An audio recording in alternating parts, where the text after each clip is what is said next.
when we walk, we are going to continuously, repetitively move the arm into a shoulder flexion. When we do activities, we are going to repetitively move the arm in shoulder flexion. That is usually where we spend a lot of time. So when the arm goes up, the osteokinematics is shoulder flexion. The arthrokinematics is going to be a anterior superior roll and an inferior posterior glide. It's a ball and socket joint. We have a convex humerus moving on a concave glenoid.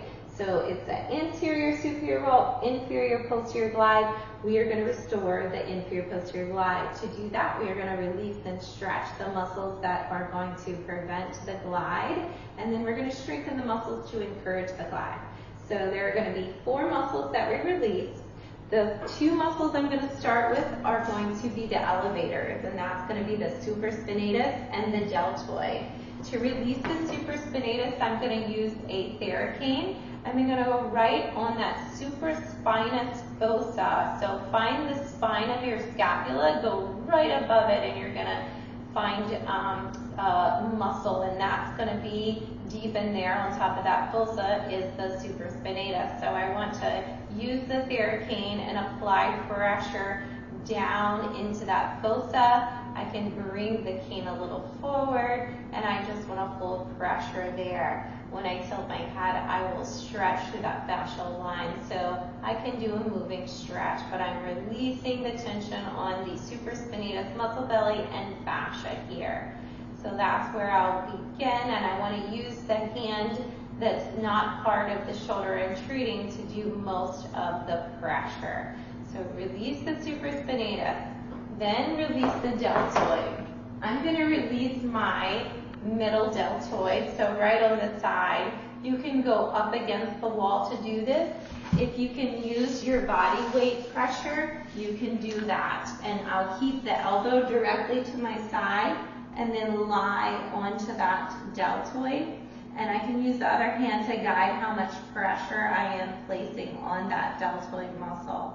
I'm just going to spend time slowly going about 1/2 inch to 1 inch forward and 1 inch backwards. I can get both the posterior and anterior portion of the deltoid depending on how I mobilize in that area and how far back and how forward that I go.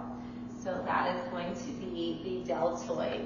Then I want to release the subscap and the teres major. To release the subscap, I will use the foam roller, and I'm just going to get on the very edge of the shoulder blade on the front side, but not the serratus anterior and not the lats, which are going to go down the side of the rib cage, but you're going to have a lot of overlap. I'm going to go underneath, so the subscapularis muscle is right underneath the scapula. I want to go as much in that area as that I can, and I'm going to apply pressure and body weight pressure and just hold that area and staying right in that subaxillary region.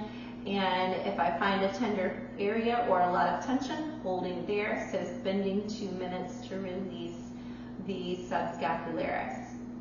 Then I'm going to release the teres major muscle, and I will use a single lacrosse ball. This is probably one of the most intense muscles to release, and to find that, you're going to find the inferior angle of the scapula, so find that inferior angle, and just right above that point on the scapula, is that muscle that you get there is going to be your teres major, and you can put pressure to internally rotate the arm to feel that muscle activate. That's where you know you're on the right muscle group. I'll take the lacrosse ball and I'm going to place it there.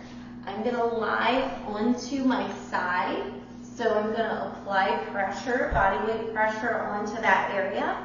And then I want to, and this can be really intense, and patients usually need help to find this area. And I want my elbow to be in line shoulder height and bent here. And then it is nice to have a pillow to support your head and neck on this.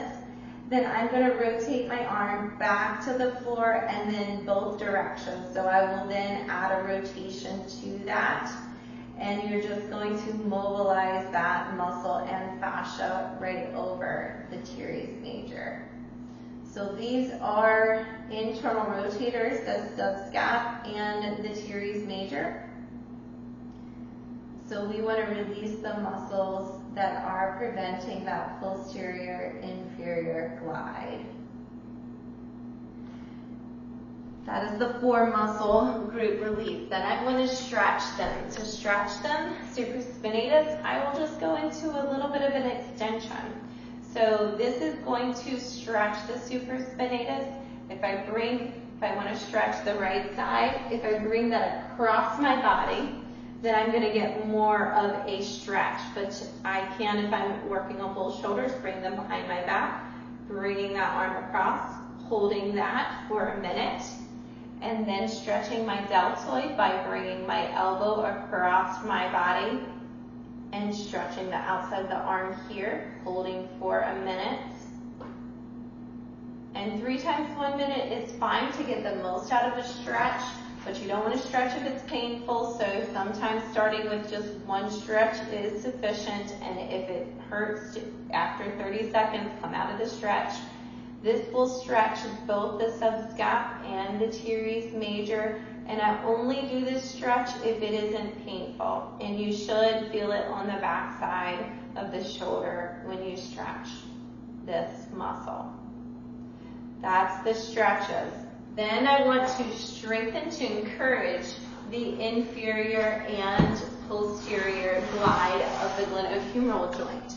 I will use my TheraBand, and I want to keep my spine aligned, so I like to lie on my back. I'm going to use my feet to anchor the TheraBand.